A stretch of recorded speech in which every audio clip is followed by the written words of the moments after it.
असम के मुख्यमंत्री सीएम हेमंत बिस्वा शर्मा प्रदेश के सियासी रण में हैं, जिन्होंने जयपुर की विद्याधर विधानसभा सीट पर भाजपा प्रत्याशी दिया कुमारी के समर्थन में जनसभा की। इस दौरान हेमंता बिस्वा शर्मा ने हमारे सहयोगी ऐश्वर्य प्रधान से खास बातचीत की। देखिए। राजस्थान के कई चुनाव हमने भी देखे हैं, लेकिन नॉर्थ ईस्ट के किसी भी लीडर की मैंने ऐसी डिमांड नहीं देखी, या फिर कहे कि पॉपुलैरिटी में, लोकप्रियता में हर एक विधानसभा क्षेत्र में कमोबेश हेमंता बिस्वा शर्मा की डिमांड है। एक सभा हमारे यहाँ हो या हमारे यहाँ रोड शो हो, तो ऐसे में ज़रूरी है उनसे बातचीत की जाए। अमूमन बहुत सारे लोग नॉर्थ ईस्ट से आते हैं, बंगाल से लेके पूरा नॉर्थ ईस्ट है आगे तक, लेकिन मैंने कई चुनाव देखे, 4 चुनाव में देख चुका। लीडर की बात आती है, आपकी डिमांड होती है। मैं ये बात कोई तारीफ के लिए नहीं कर रहा हूँ, क्योंकि मैंने वॉर रूम में भी पूछा भाजपा के में, वो यही कहते हैं कि हेमंता जी की डिमांड भी होती है, योगी जी, हेमंता जी। कारण क्या? देखिए, अभी राजस्थान में बीजेपी का एक बहुत बड़ा वेव जैसा है। लोग बीजेपी रूल स्टेट्स का बारे में सुनना चाहते हैं।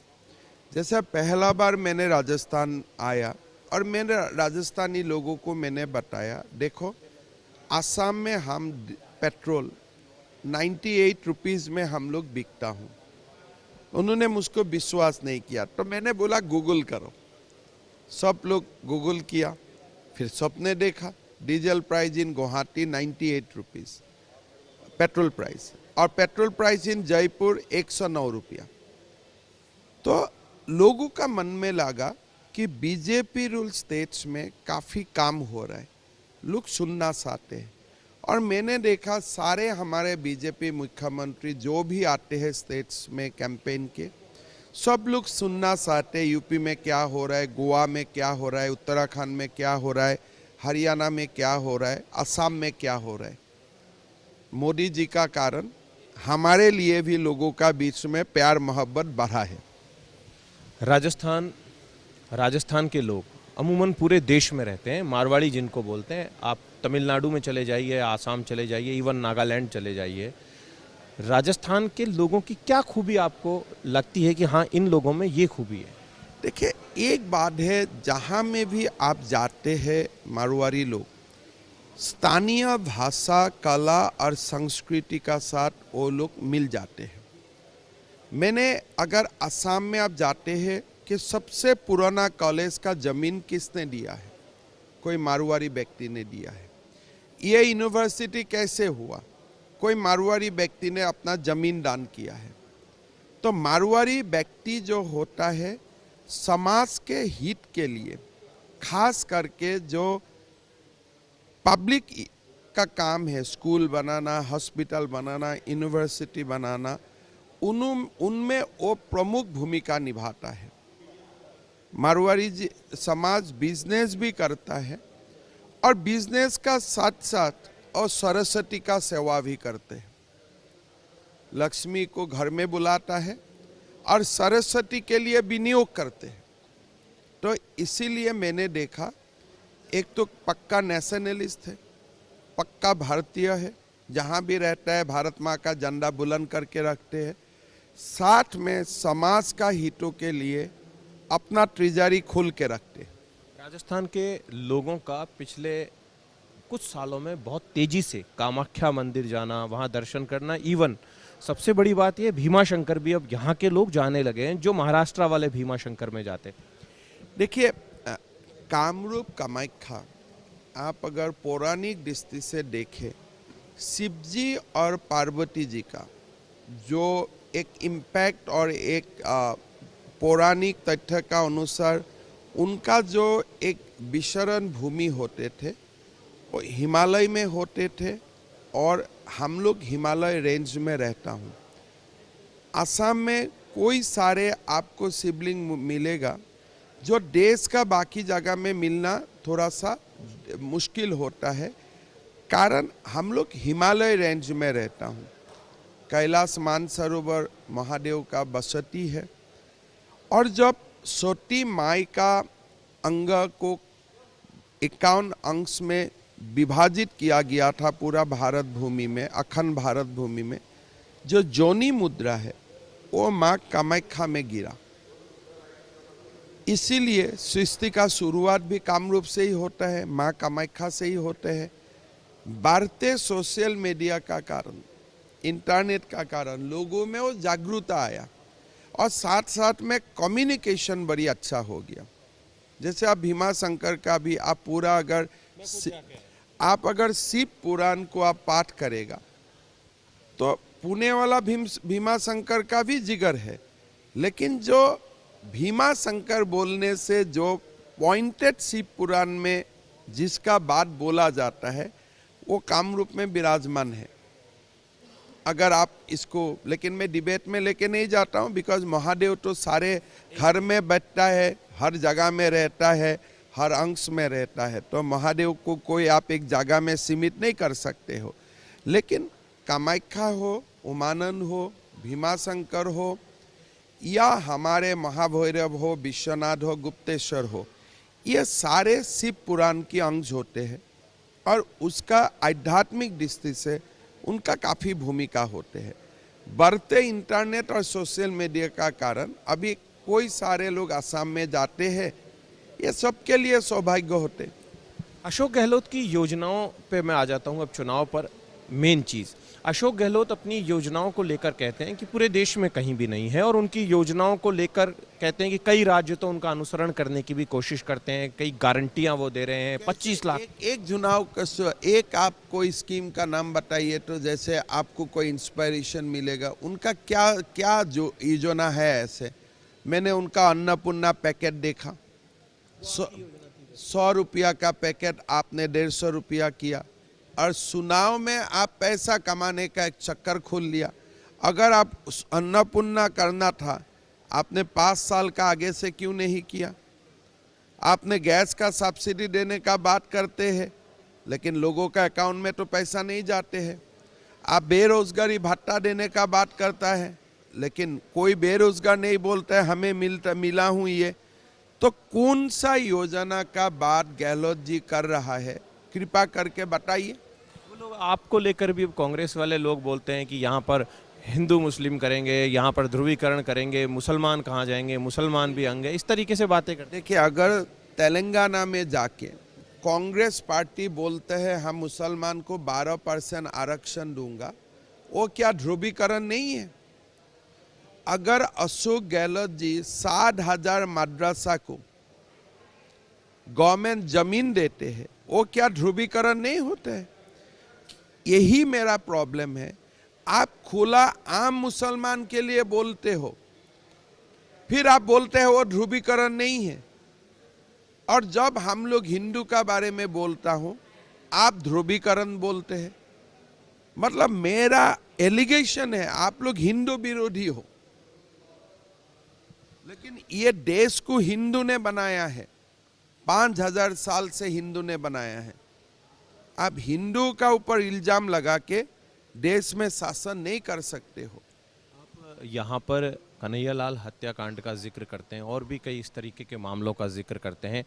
यदि आप ऐसे मौके पर यहाँ पर मुख्यमंत्री होते, आपके जैसा कोई मुख्यमंत्री होता, तो क्या होता? ऐसी घटना घट तो 5 मिनट में हिसाब बराबर हो जाते थे। उधर कन्हैयालाल कांड हुआ और 5 मिनट में हिसाब बराबर, झमेला खत्म हो जाता था। आसाम में हमारा वही मॉडल है। हम लोग हिसाब पेंडिंग करके नहीं रखता हूँ। अगर कोई माताओं और बहनों का ऊपर अत्याचार करते हैं, उनको जमराज का पास जाना पड़ेगा। एक और बड़ी बात इन चुनावों में देखी गई, इन चुनावों में जिस तरीके से खड़गे ने भाषा का प्रयोग किया, या फिर 2 तरीके की बातें आई। खड़गे साहब ने जो बोला सबको पता है, उधर दूसरी तरफ ओवैसी के जो भाई हैं उनके जो बयान हैं वो आपसे छुपे नहीं है। कल किस तरीके से बोल रहे हैं? देखिए, खड़गे बोलिए और ये ओवैसी बोलिए, राहुल बोलिए, प्रियंका बोलिए, उनका एक ही काम है, हिंदू को डिवाइड करो, हिंदू समाज को टुकड़े टुकड़े कर दो और तुष्टीकरण का राजनीति करो। यही उनका थंब रूल है। राजस्थान में ज़्यादातर चुनाव में होता है, जाति बड़ी हावी होती है। हिंदू क्या कोई जाट, कोई राजपूत, ब्राह्मण, वैश्य, दलित। देखिए, देश का कोई हकीकत है, हमारा देश में जातियां है, लोग अपना जाति का बात भी बोलते हैं, लेकिन हमारा देश में ये भी महानता है कि लोग अपने आप को सनातन भी मानते हैं और लोग अपने आप को भारत माँ का संतान भी मानते हैं।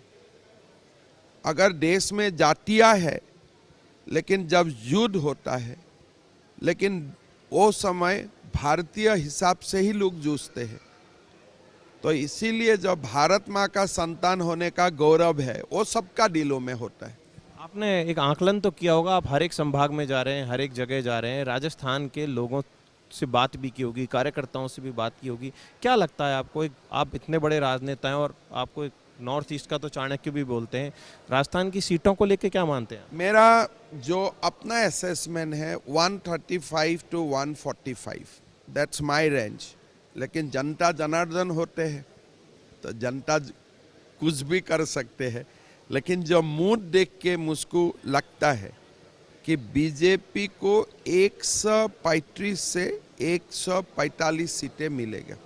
आपने बहुत बारीकी से चीज़ों को देखा है, यहाँ पर बहुत सारे लीडर हैं, यहाँ पर वसुंधरा राजे भी हैं, यहाँ राजेंद्र राठौड़ भी है, यहाँ पर बाबा बालकनाथ भी है, यहाँ पर गजेंद्र सिंह भी है, कैलाश चौधरी, अर्जुन मेघवाल, और कुछ लोग तो ऐसे हैं जिनका जिक्र करते हैं, ओम प्रकाश माथुर का भी जिक्र कर देते हैं, सुनील बंसल का भी जिक्र कर देते हैं। तो इतने सारे मुख्यमंत्री चेहरों की बात चलती है तो उसका प्रॉफिट होता है, नुकसान होता है? देखिए, बीजेपी में आपने जो लोगों का नाम गिनाया वो मेरा सीनियर्स है सब, लेकिन मैं उनको कार्यकर्ता हिसाब से ही जानता हूँ, मैं किसी को नेता का रूप से नहीं जानता हूँ। हमारा बीजेपी में सब कार्यकर्ता है, मैं भी कार्यकर्ता हूँ, प्रधानमंत्री जी खुद अपने आप को कार्यकर्ता मानते हैं। बीजेपी करने का बाद हमारा एक ही मन में तमन्ना होता है कि भाई मेरा जो परमानेंट एड्रेस है कार्यकर्ता, वो मेरा साथ रहना सही है।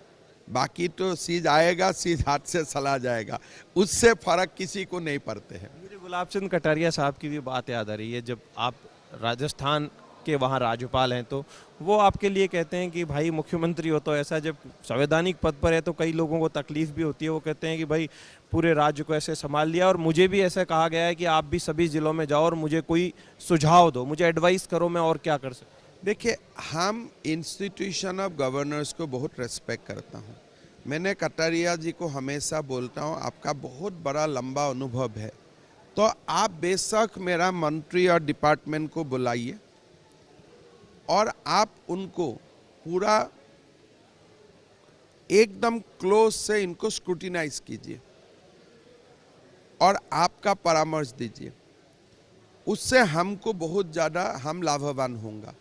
जिला को भी जाइए, राजस्थान एक समृद्धिशाली प्रदेश है, तो क्या मॉडल हम यहाँ भी इम्प्लीमेंट कर सकता हूँ। और कटारिया जी ने खूब घूम रहा है असम को, 2-3 महीना में एक एक डिपार्टमेंट को बुला के अपना रिव्यू भी कर रहा है और पूरा लोगों का साथ अपने आप को विलय कर दिया है। अभी उनको आपको देखने से राजस्थानी भी लगेगा और असमिया भी लगेगा, उनका वो खूबी है। आखिर में 2 सवाल और, ऐसी कोई योजना आपके राज्य की जिसे आप पूरे राजस्थान और पूरे देश भर में भारत 24 या फर्स्ट इंडिया न्यूज़ के माध्यम से बताना चाहें कि वो योजना वाकई में दूसरे राज्य भी उसका अनुसरण कर सकें? देखिए, असम ने जब मोदी जी ने जनधन अकाउंट किया तब हमारा लगा कि ये जनधन अकाउंट का व्यवहार होना चाहिए और हमने असम में शुरू किया कि माताओं और बहनों का अकाउंट में 1250 रुपया ट्रांसफ़र करना। 10 तारीख हर महीना में 10 तारीख हमारे 35 लाख माताओं और बहनों का अकाउंट में हम 1250 रुपया ट्रांसफ़र करता हूँ। उसका बाद मैंने देखा हूँ कि माताओं और बहनों का परिवार में सम्मान भी बढ़ा है एंड वो पैसा जो उनको मिलता है, ये पैसा वो लोग बच्चा का एडुकेशन में खास में खर्चा करते हैं। हमारे कोई सारे स्कीम का बारे में कोई सारे फॉरेन यूनिवर्सिटी ने भी अपना रिसर्च किया, फिर ये स्कीम को ही थोड़ा सा मॉडिफाइड करके लाडली बहना नाम से मध्य प्रदेश में इसमें इम्प्लीमेंट किया गया। शिवराज चौहान जी ने इसको इम्प्लीमेंट किया। आसाम 3 साल से ये काम कर रहा है। शिवराज चौहान जी 6 महीना 7 महीना से ये कर रहे हैं। फिर छत्तीसगढ़ में भी बीजेपी ने मोहतारी बंधन योजना नाम से ये स्कीम को ही मैनिफेस्टो में डाला है। मेरा लगता है कि एक प्रधानमंत्री जी का जनधन बीमा अकाउंट का हम लोग फायदा लेके माताओं और बहनों को हम लोग इस योजना का माध्यम से एम्पावर कर सकता हूँ। आप प्रधानमंत्री मोदी और अमित शाह के ज़बरदस्त फॉलोअर हैं। आपकी हर आदमी तारीफ करता है कि आप साहब उनकी बात जो कहते हैं वो मानते हैं, एक और पूरे देश में प्रसिद्ध भी है। लेकिन ना जाने क्यों आपकी तुलना आम आदमी योगी आदित्यनाथ से करने लगा है। देखिए, उत्तर प्रदेश का मुख्यमंत्री देश का बहुत बड़ा नेता होता है। उन उत्तर प्रदेश में देश का 70+ लोकसभा होते हैं, मेरा प्लस खाली 14 लोकसभा होता है। तो मैं नहीं मानता हूँ कि कोई असम का मुख्यमंत्री का यूपी मुख्यमंत्री से कंपेयर करना सही है, और ये कंपैरिजन करना भी कोई बेसिस होता है। लेकिन मोदी जी ने जो देश को आगे बढ़ाया, अमित शाह जी ने जो एक सरदार वल्लभ भाई पटेल जैसा जो देश का गृह मंत्री का रूप से जो कमाल दिखाया, तो मोदी जी और अमित शाह जी से हम लोग सारे मुख्यमंत्री प्रेरणा लेता हूँ।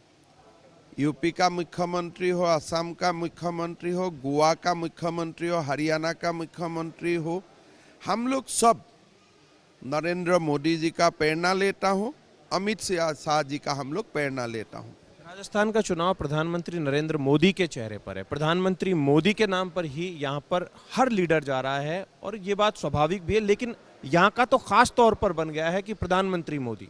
आप देखो, देश में जहाँ भी जाते हैं आपको यही लगता है कि सेहरा एक मोदी का है, और मोदी का सेहरा में लोग इंस्पायर हो जाते हैं।